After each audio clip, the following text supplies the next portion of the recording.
दोस्तों, एक महिला जो 2 बच्चों की मां है, शौच करने के लिए लगभग 7:30 से 8 बजे के बीच घर से निकलती है। गांव के पड़ोस के ही रहने वाले 3 युवक जो कि काफ़ी मंझले किस्म के हैं, उस महिला के ऊपर उनकी निगाह पड़ती है। लेकिन जिस रास्ते से वह महिला शौच के लिए जा रही थी, तभी वह उस महिला के पीछे पीछे खो लेते हैं और जैसे ही थोड़ा सा सुनसान जगह पड़ती है, उस महिला को वह दबोच लेते हैं और एक बोलेरो गाड़ी होती है, उसमें रख करके भर करके उसको लेकर चले जाते हैं।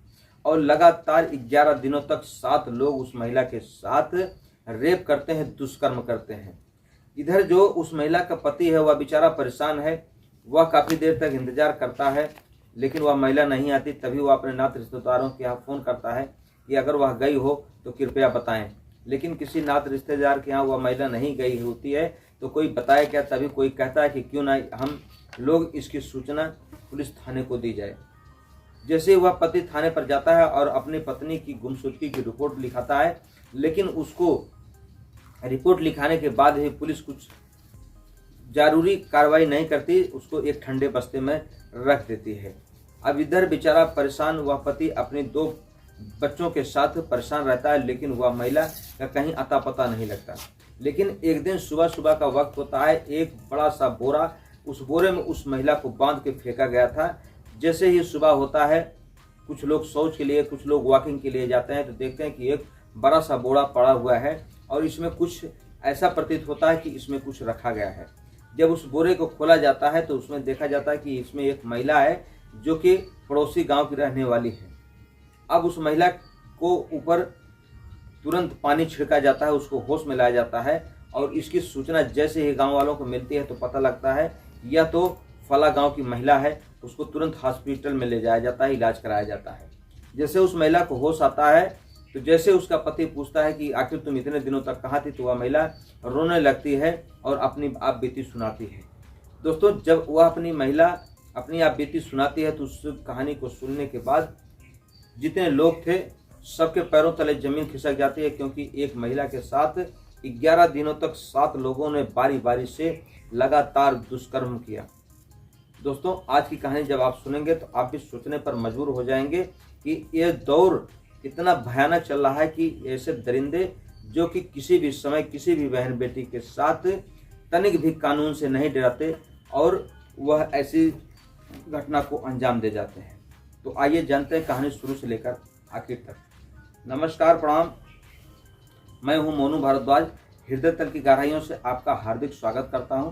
दोस्तों, आज की जो सच्ची घटना है, यह घटना है राजस्थान के अलवर जिले की। एक थाना पड़ता है तिराया और वहीं का एक गांव पड़ता है बगड़। बगड़ गांव की रहने वाली सुषमा देवी, जिनकी उम्र 32 साल और पति का नाम है अभिषेक। 2 बेटे हैं। जो पति है अभिषेक, वह मेहनत मजदूरी करके परिवार को जिला रहा है।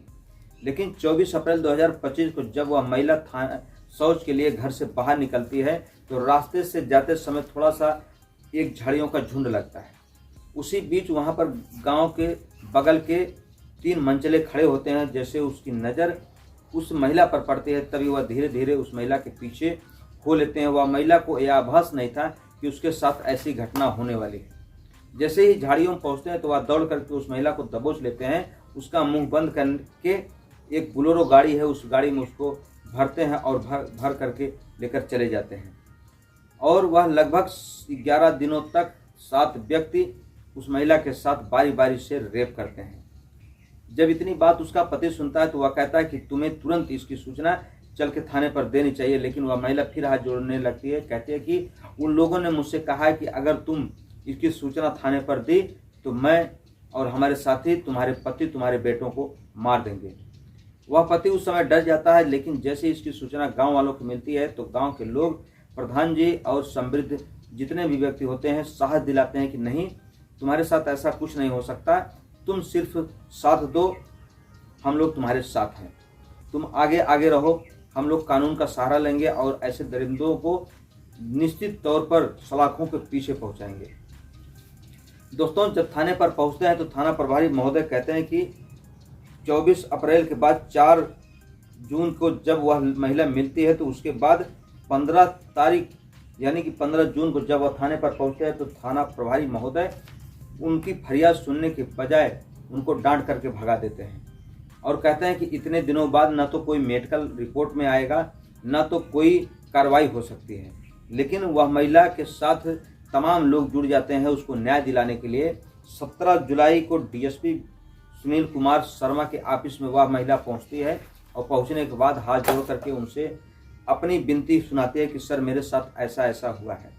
तुरंत डीएसपी साहब उस चीज़ को संज्ञान में लेते हैं और उस महिला का एफआईआर दर्ज कराते हैं और जो निचले थाने के कर्मचारी होते हैं उनको फटकार लगाते हैं कि अगर कोई महिला दबाव में या डर के मारे अगर नहीं आ पाई तो तुम लोगों के साथ ऐसा व्यवहार नहीं करना चाहिए कि वह महिला कानून का सहारा न ले सके, क्योंकि दबे कुचलों का एक कानून ही सहारा है उसका और उसको न्याय दिलाना हमारा परम कर्तव्य है।